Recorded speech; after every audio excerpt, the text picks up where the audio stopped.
에, 봉독한 룻기서 2장 2절로 7절에 있는 말씀 가지고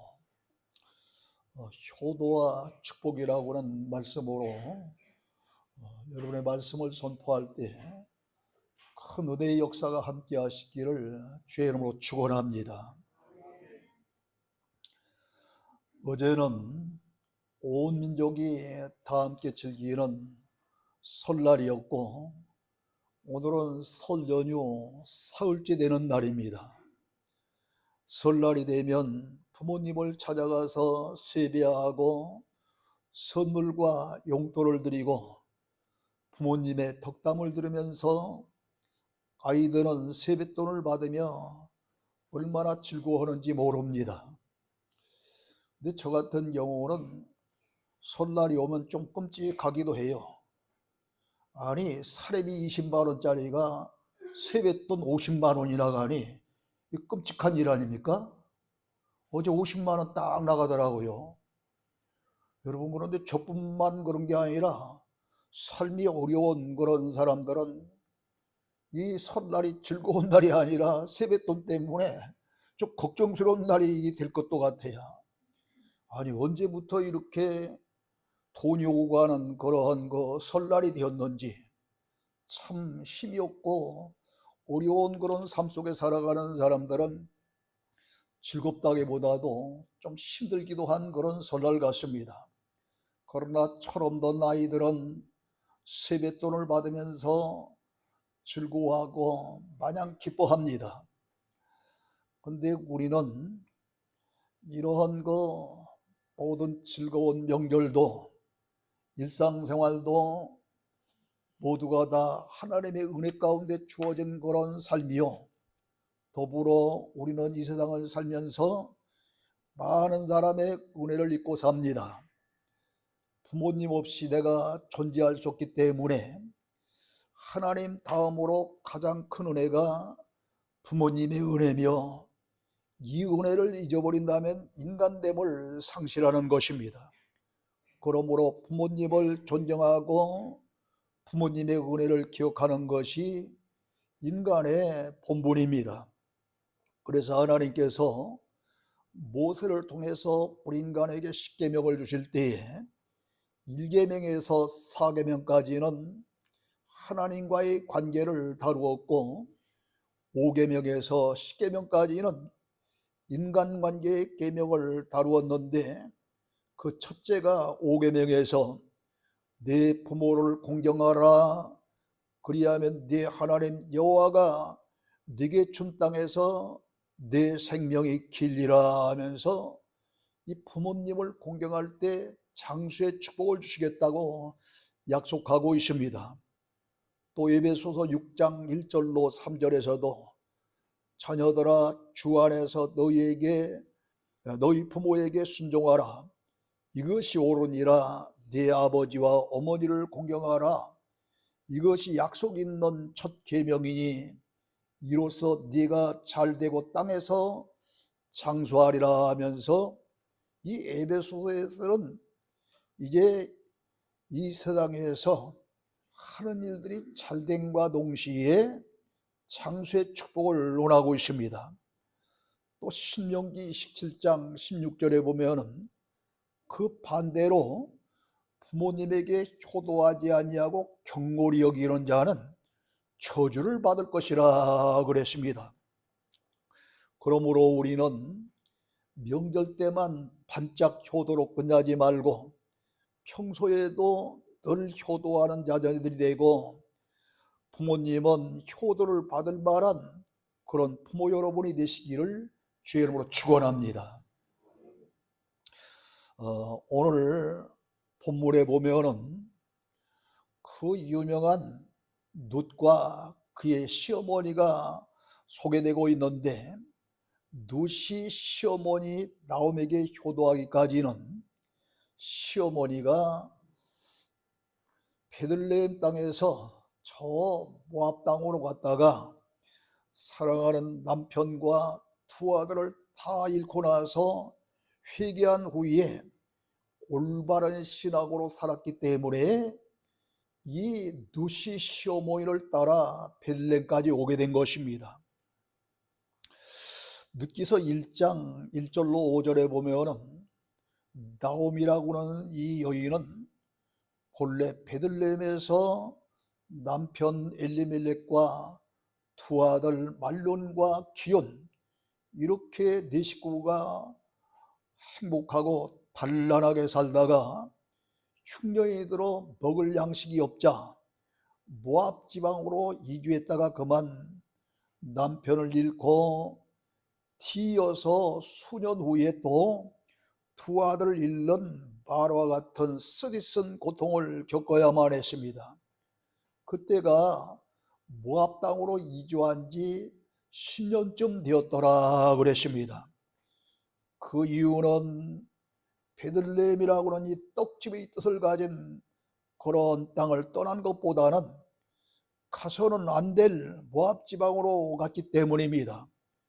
모압은 저 소돔과 고모라 당이 죄악이 만연하고 말할 수 없는 그런 음란의 도시로 이렇게 많은 사람들이 죄를 범할 때에 유일하게 이제 하나님께서 롯과 그 두 딸만 남겨놓고 불과 유황으로 다 멸망을 시켰습니다.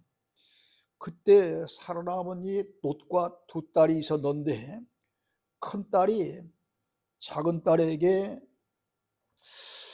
이런 이야기를 합니다.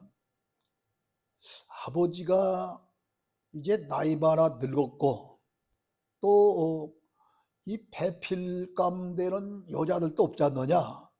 그러니 더 이상 우리는 이 대로서 끝장이 나고 더 이상 인간은 번성하지 못할 것이니 아버지에게 술을 먹이고 우리가 들어가서 동침하여 후손을 낳고 대를 이어가는 게 어떻겠느냐 하고 이 동생에게 이야기를 하니까 동생이 듣고 보니까 참 뭐 아닌 것도 같고 긴 것도 같고 아니 아버지에게 술을 먹이고 딸과 아버지가 동침해서 아이를 낳는 것이 있을 수 있는 일입니까?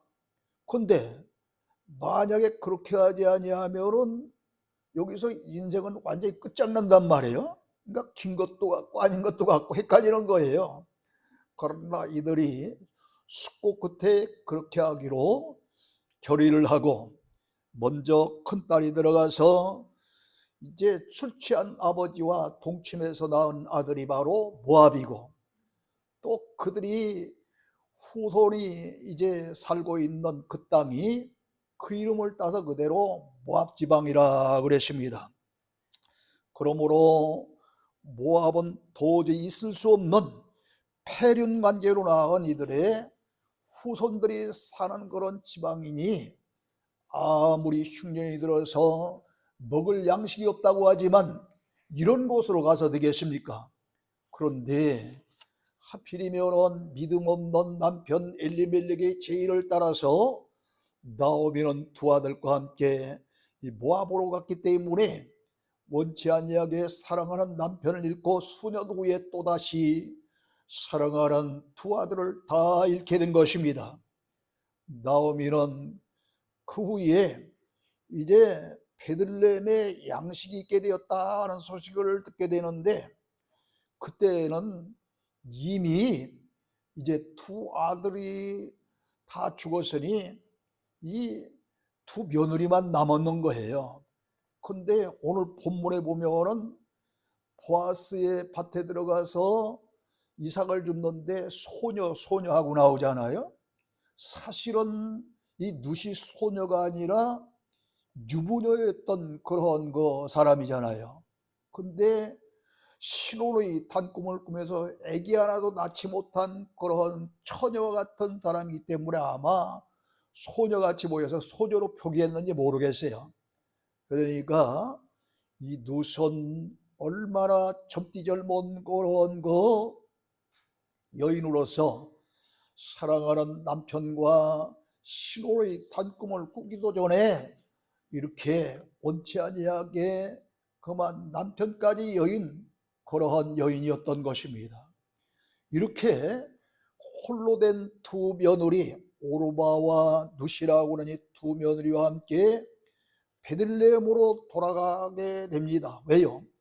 10여 년 이상이 지나니까 충년이 지나고 베들레헴 땅에 다시 양식이 있게 되었다는 소식을 듣고 이제 베들레헴 땅으로 돌아가려고 나오미가 두 며느리와 함께 길을 가다 보니까 이 젊은 두 며느리를 바라보자 너무 안쓰러워 보이는 거예요. 안 돼 보이는 거예요. 정말 짠해 보이는 겁니다.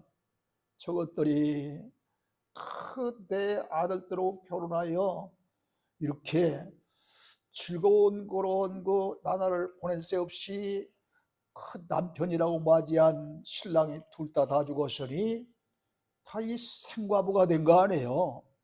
그러니 너무도 안 되어서 나를 따라 베들레헴으로 갈 것이 아니라 너희들은 내 고향 어머니 집으로 돌아가서 제가야 새로운 그런 삶을 즐기라 그럽니다.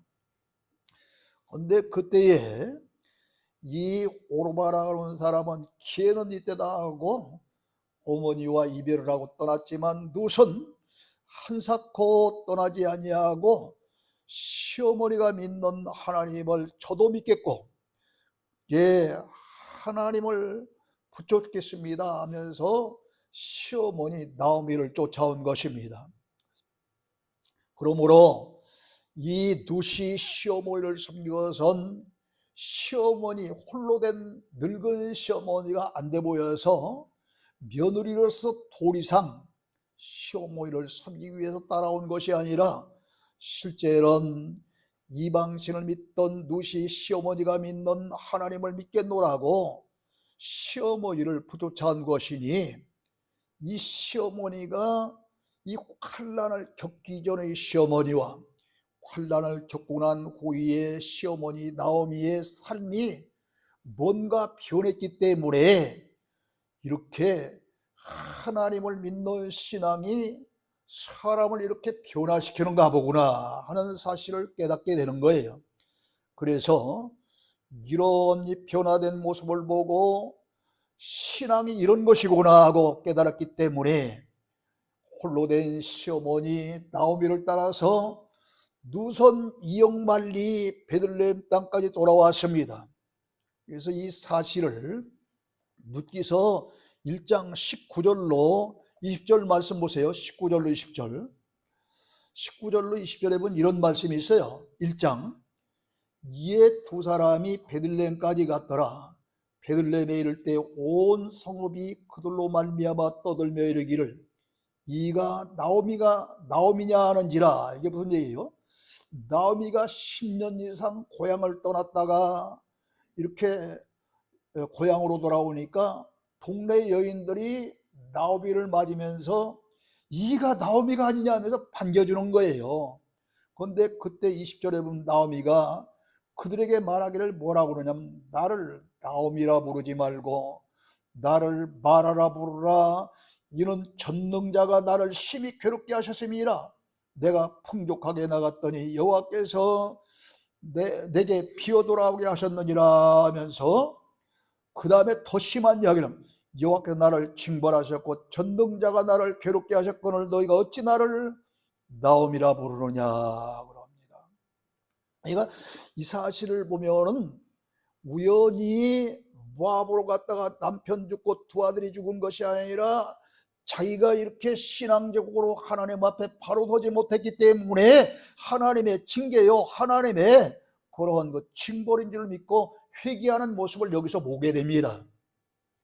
바로 이와 같이 나오미는 사랑하는 남편과 두 아들을 이룬 후에 자기의 잘못된 그런 신앙과 삶에 대해서 완전히 회개하고 돌아서며 홀로 된 그런 룻에게 본이 되어주는 삶을 살았기 때문에 하나님을 믿는 신앙이 바로 이렇게 사람을 변화시키고 훌륭한 그런 시어머니로 만들었구나 하는 사실을 깨닫고 시어머니 때문에 따른 것이 아니라 변화된 시어머니의 신앙을 보고 따랐다 이 말입니다.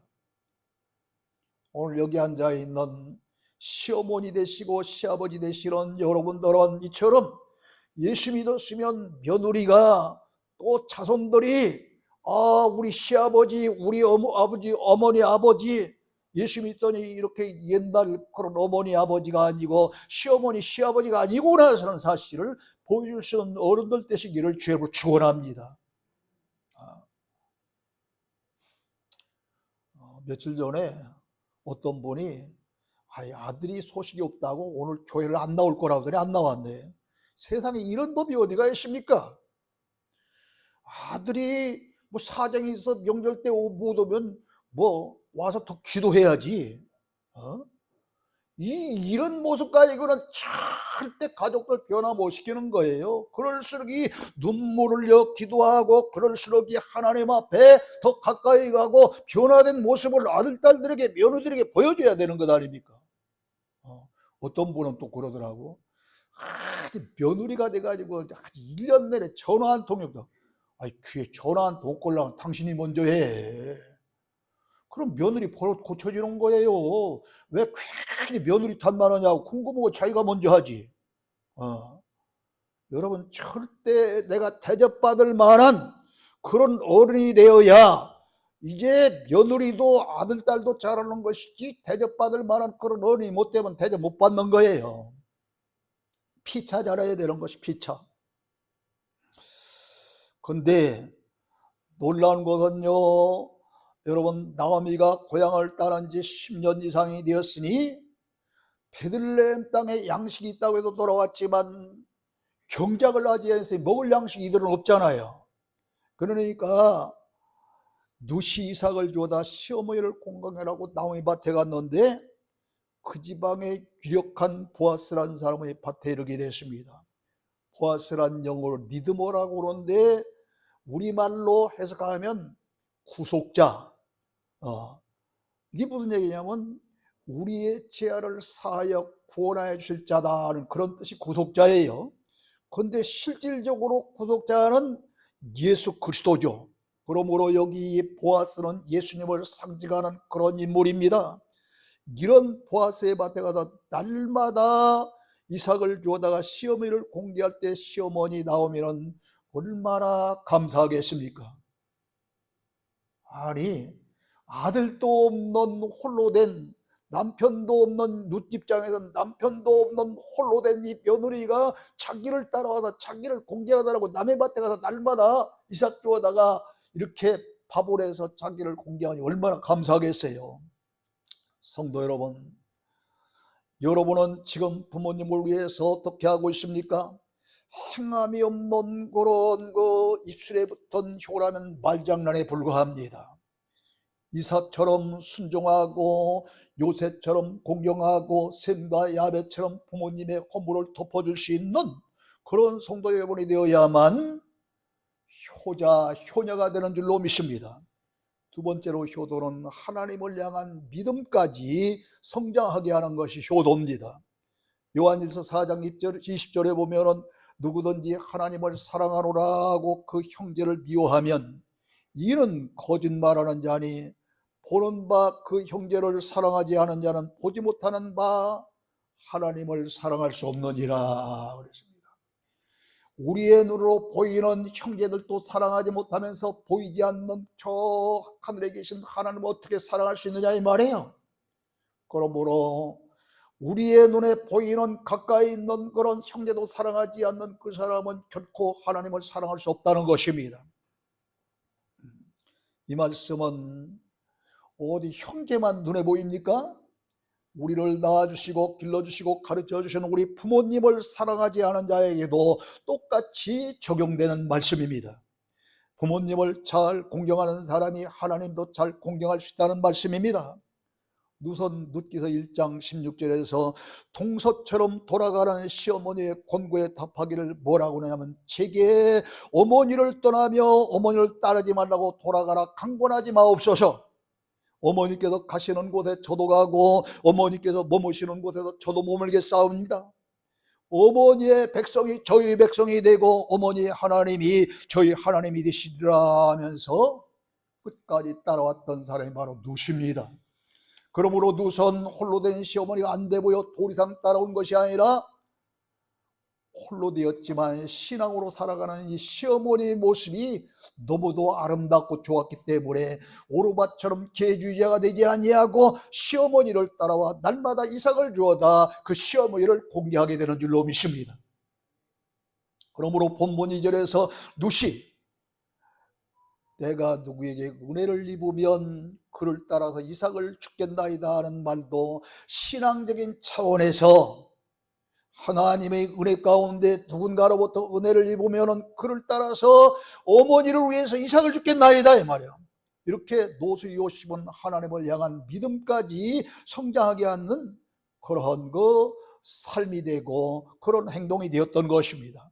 세 번째로 부모님께 효도하면 하나님의 은혜를 받게 되어 있다는 사실을 깨달아야 되겠습니다. 성도들은 제일 많이 찾는 그런 말이 뭐예요? 싫으면 주여, 이래도 주여 저래도 주여 하나님의 은혜, 이런 이야기를 잘 찾잖아요. 근데 하나님의 은혜를 알려면 먼저 부모님의 은혜를 잘 알아야 합니다. 하나님은 로마서 5장 8절에 있는 말씀대로 우리가 믿음이 없을 때에 우리가 연약해져 죄인으로 있을 때 이미 십자가에 달려 돌아가시기까지 하시는 그런 예수 그리스도를 베풀어 주시기까지 큰 은혜를 베풀어 주신 그 사랑이 하나님의 사랑이요 하나님의 은혜이기 때문입니다. 이처럼 우리가 어려서 서너 살 때까지 전혀 아무것도 모르고 있을 때에 우리의 부모님은 친자리 마린자리 다 갈아주시고 젖을 먹여주시고 좀 더 자라면 밥을 떠서 입으로 일일이 떠 먹여주시고 또 입혀주시고 전적으로 부모님의 은혜 가운데 자라가게 되었습니다. 근데 그 옛날에는 그 흔한 우유가 없으니까 엄마들이 저식이하면 어떻게 하는지 아세요? 그냥 암죽이라고 하는 애가 먹는 그런 죽을 만들기 위해서 생쌀을 불려서 엄마가 이빨로 으깨어서 이 쌀을 이렇게 분쇄할 수 있는 그런 기가 마땅치 않으니까 그렇게 해서 암죽을 만들어서 끓여서 그렇게 해서 그 죽을 먹인 거예요. 그래서 암죽 만들기 위해서 엄마가 이빨로 이 쌀을 깨물다가 이빨상을 엄마가 얼마나 많은지 몰라. 아마 우리 어머니도 이빨이 젊어서부터 없는데 저 키우다 암죽 만들라고 그러는지 모르겠어요.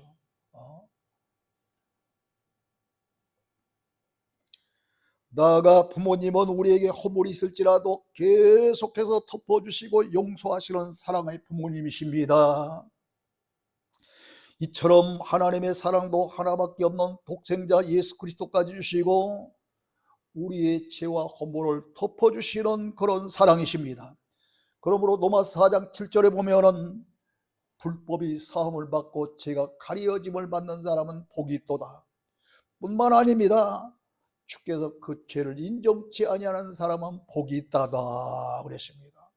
그렇죠. 죄가 있는데도 하나님이 용서해 주시고 또 가리워 주시니 죄가 보일 리가 없는 것이죠. 또 뿐만 아니라 죄가 있어도 죄가 없다 인정치 아니하시니 얼마나 복이 있습니까? 이번 구정설날 윤석열 대통령 사면을 가했죠. 그 가운데 두 사람, 여러분이 잘 아는 사람, 옛날 국방부 장관도 하고 그런 사람을 비롯해 두 사람은 사면 대상이 아닌데 대통령이 사면했다고 말썽이 많은데 대상이든 아니든 가든 대통령이 하면 하는 거예요.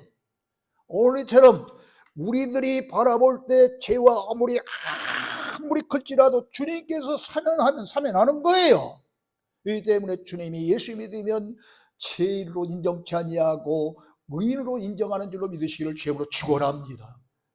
그 복에 우리가 구원받게 되는 것이지 솔직히 여기 있는 저나 여러분이나 세상 사람들도 내놓을 거 있고 자랑할 거 있고 의로운 게 뭐가 그렇게 대단합니까? 믿음 하나 때문에 주님께서 가리워 주시고 인정치 아니하고 사해 주시는 그런 복 때문에 구원받게 된다 이 말이죠. 이 세상에서 자기의 믿음, 자기의 의로 천국 간 사람은 아무도 없습니다. 그 유명한 바울도 베드로도 자기들의 의로운 행동으로 천국에 간 것이 아닙니다. 예수 그리스도께서 십자가를 지시고 피를 흘리신 그 흘린 피의 터표도 죄와 허물이 가려워졌기 때문에 천국에 간 것입니다. 그러므로 우리도 하나님과 부모님이 우리의 허물을 덮어주시듯이 예수님의 의로 이제 허물을 덮임받고 이제 하나님께서 용서해 주셨기 때문에 우리도 역시 하나님이 그리고 우리의 부모님이 우리의 죄와 허물을 덮어주시듯이 서로 남의 죄와 허물을 덮어줄 줄 아는 넓은 마음, 너그러운 마음으로 살아야 될 줄로 믿습니다. 여러분 가운데 남편이나 아내의 버릇을 고쳐 행복해진 분이 있습니까? 아무도 없어요. 절대 여러분의 남편 버릇 못 고쳐, 여러분 아내 버릇 못 고쳐, 그냥 덮어주고 사는 게 행복해. 차라리 안 돼. 그게 안 되더라고. 그게 안 돼요. 오히려 포기하고 덮는 것이 행복해짐. 그렇지 않으면 싸우는 소리가 그칠 날이 없어. 늙으면 어린애가 된다는데요, 우리 부모님이라고 별 수 있겠습니까? 늙어가는 부모님을 보면서 어렸을 때 나의 모습인 줄 알고 덮어줘야 됩니다. 나이가 들면 들수록 수저질하면서 이 손이 떨어. 손이 떨면서 음식을 흘립니다. 아니 저도 그 옛날 같지 않아요.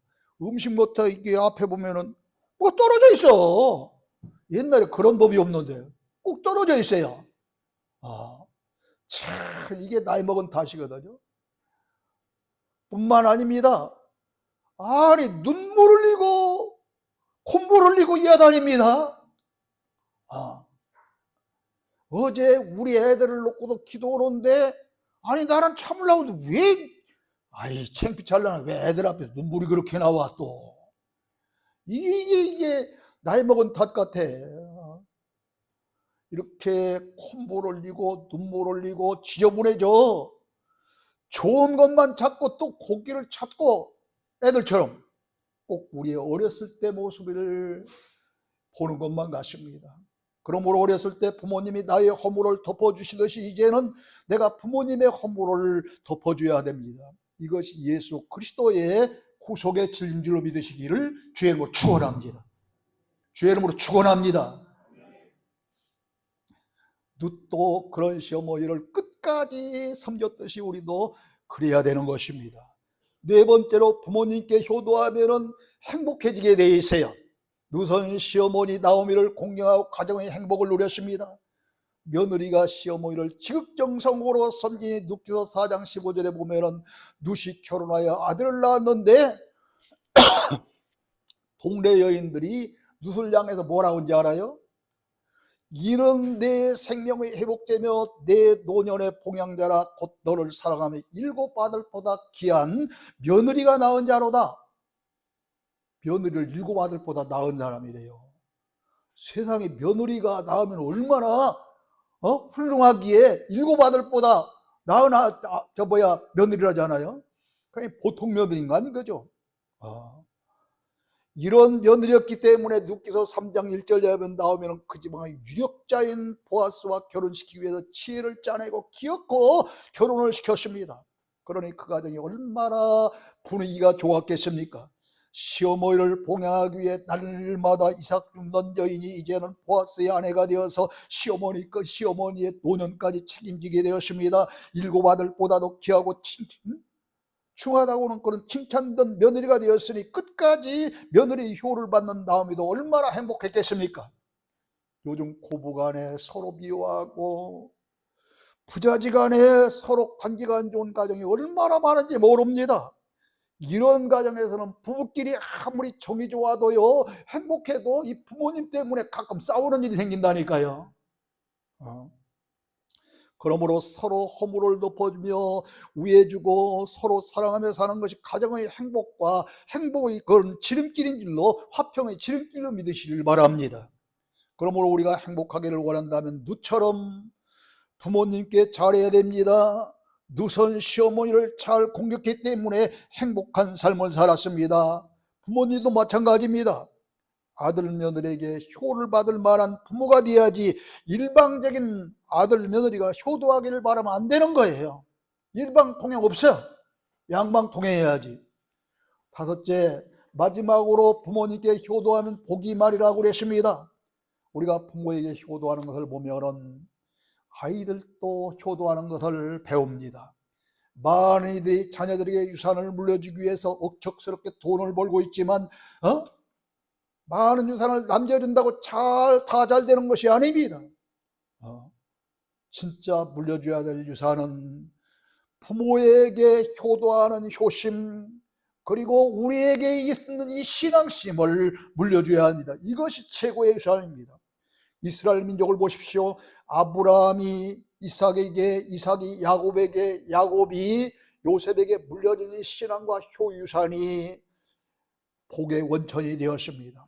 아브라함이 이삭을 번제로 바칠 때에 이삭이 순종하지 않았다면 위대한 그런 조상 아브라함은 존재할 수 없었을 것입니다. 자식을 기르면서 절대로 부모의 흉을 보면 안 됩니다. 자식을 병들게 합니다. 할아버지 할머니가 어떻게 사셨던지 좋은 일만 이야기해야 됩니다.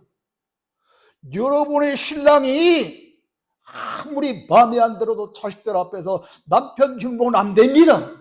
여러분의 아내도 마찬가지예요. 여러분의 아내가 아무리 내 마음에 안 들어도 자식들 앞에서 아내 흉보면 안 되는 거예요. 좋은 것만 이야기해야 됩니다. 부모에 대한 효의 사상이 무너지면은 아이들이 버릇이 없어지는 거예요. 어른들과 함께 사시는 분들은 꼭 무엇이든지 어른들을 먼저 챙기고 섬겨야 아이들이 본을 받고 잘 되게 되는 것입니다. 그런 아이를 하나님께서 책임져 주시는 줄로 믿습니다. 누시 시어머니를 잘 공경하기 위해서 밭에 나갔을 때 누께서 2장 2절에 본 우연히 엘리멜렉의 친족 보아스의 밭에 이르렀다 그랬는데 그 누시 입장에서 볼 때 우연이지 이러한 그 훌륭한 며느리인데 하나님께서 그를 잘 인도해서 니드모라고 하는 그런 구속자의 이름을 뜻을 가진 그런 보아스의 밭에 이르게 하셨고 하나님의 섭리지 우연이겠습니까? 우연은 없어요. 누수 입장에서 볼 때 우연인 거예요. 보아스도 누시오 보암 여인인데 시어머니가 믿는 하나님을 믿겠노라고 시어머니를 따라 베들레헴까지 와서 시어머니를 공경하기 위해 이삭을 짓고 있다는 사실을 특별히 보호해주고 대접해 주었습니다. 그러므로 누선 고통 없이 특별한 보호를 받으면서 날마다 이삭을 주어다가 시어머니를 잘 대접했던 것입니다. 그뿐만 아니라 보암 여인은 누선 시어머니의 주선으로 보아스와 결혼하여 마태복음 1장 5절에 보면 보아스는 누색에서 오벳을 낳고 오벳은 이새를 낳았다 그랬습니다. 이렇게 이방 여인 누선 오벳을 낳고 오벳은 다윗의 아버지 이새를 낳았으니 다윗 왕과의 혈통이 바로 누구를 통해서 이루어집니까? 이방 여인 모압 여인 누설 통해서 이루어집니다. 그리스도의 족보에 들어간 영광을 누리게 되었습니다. 사랑하는 성도 여러분, 우리도 룻과 같이 효도하는 자녀, 나오미 같이 효도받을 만한 부모가 되어서 행복한 삶은 물러리려니와 예수 그리스도의 족보에 들어갔던 그런 사람들 가운데는 이 룻뿐만 아니라 나악 같은 기생도 들어갔습니다. 밧세바 같은 그런 남의 부인이 다윗의 아내가 되었을 때 그도 그리스도의 족보에 올라갔습니다. 사람들의 족보는 장자의 계승이 쭉 되어 있지만 그리스도의 족보는 신앙과 경건의 그런 족보이기 때문에 장자들이 올라가는 것이 아니라 믿음이 좋은 그런 사람들이 남자가 됐든 여자가 됐든 족보에 올라오게 되는 것입니다. 오늘 여러분 여기는 이제 김씨 가문이 됐든 박씨 가문이 됐든 강씨 가문이 됐든 족보에 오를 수 없지만 이제 예수 그리스도의 족보에 오를 수 있는 비결은 믿음이 좋으면 그리스도의 족보에 올라가게 되는 줄로 믿습니다.